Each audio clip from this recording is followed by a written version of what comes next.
Hey guys, as you can tell from my voice, I'm still kind of sick with the cold, but I've kind of got into painting my models now.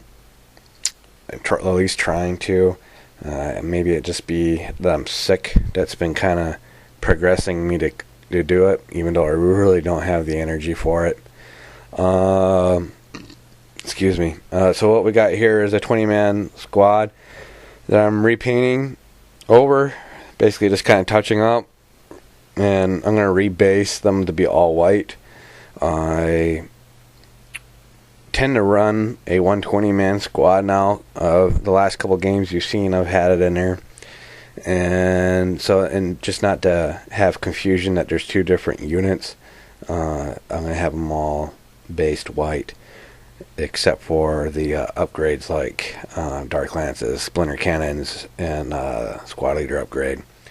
Now, for the colors I'm using here is a Cerulean Blue, Cobalt Blue, and Ultramarine Blue. The Cobalt Blue is really a color I like a lot. I might do more work with it on the models. Now, you can see here that I got the green base warriors. I got all 10 of them painted with the base color. I'm going to switch to macro mode here. And it's going to be a little washed out here because of the light. But, so the top part is the cerulean blue. Chest area is the cobalt blue.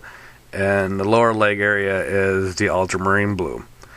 The cobalt blue is really my favorite color. So I might take from the about basically from the shoulder area up is the cerulean blue.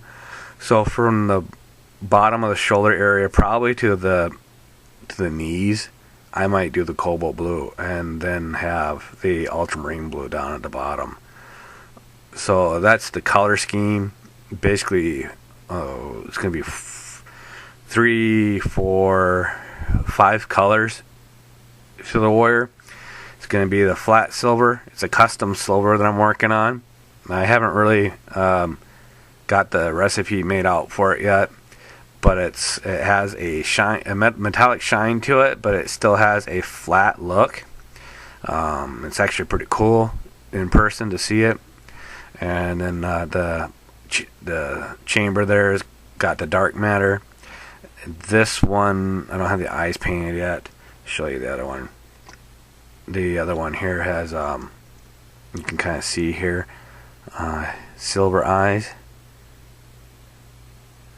That's taken a while to work on. I should have painted those eyes first before doing everything else. But that's the primary blue scheme it's going to be for the whole list.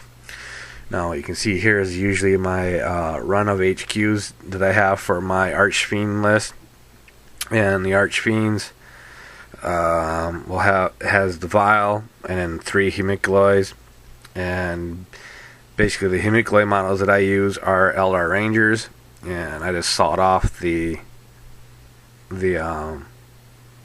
barrel, made it short. So these can either be used as any variety of guns.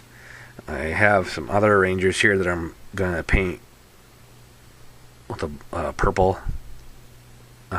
cloak, and I'm thinking about maybe that my Trueborn warriors are going to be all purple, and this might be an upgrade unit for the Trueborn. And the one thing that's going to connect all the models together is my flat silver that I'm working on.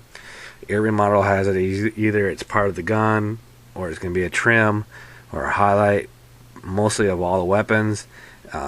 Even like my mandrakes here, they have the flat silver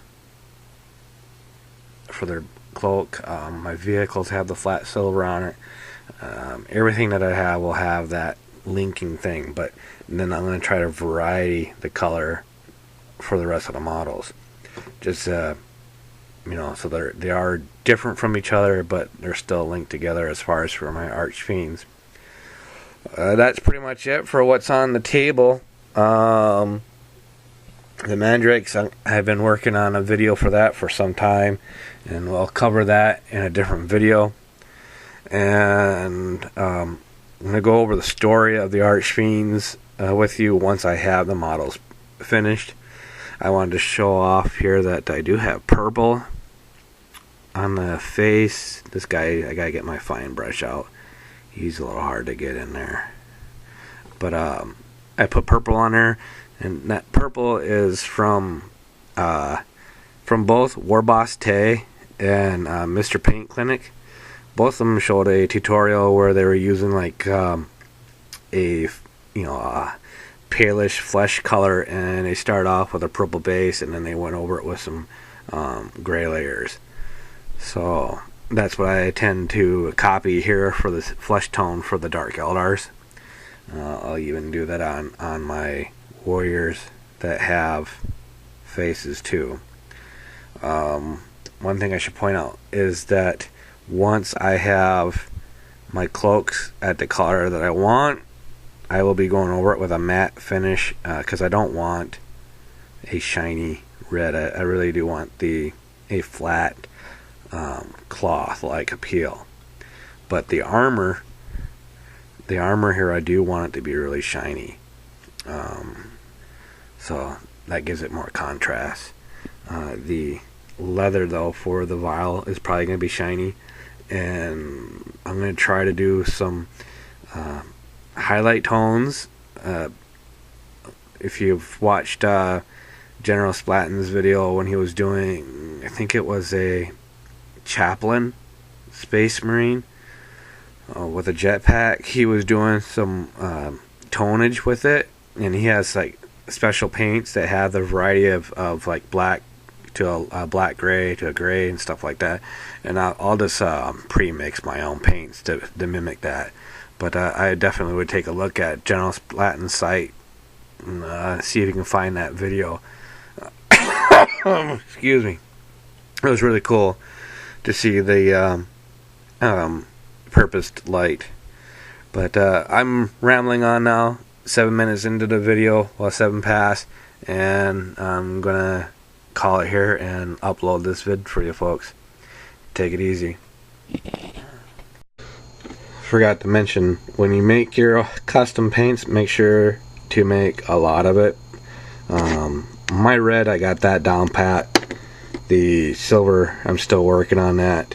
You can see I got quite a bit of it on here. I kind of just eyeball I'm eyeballing my flat silver for right now until I can come up with a pretty good recipe. But my red, I have that down. As far as for the son of a beeswax, freaking ass cold. But yeah, maybe in a future time I might share the concoction for the red. But right now I'm gonna keep it a secret. Take care.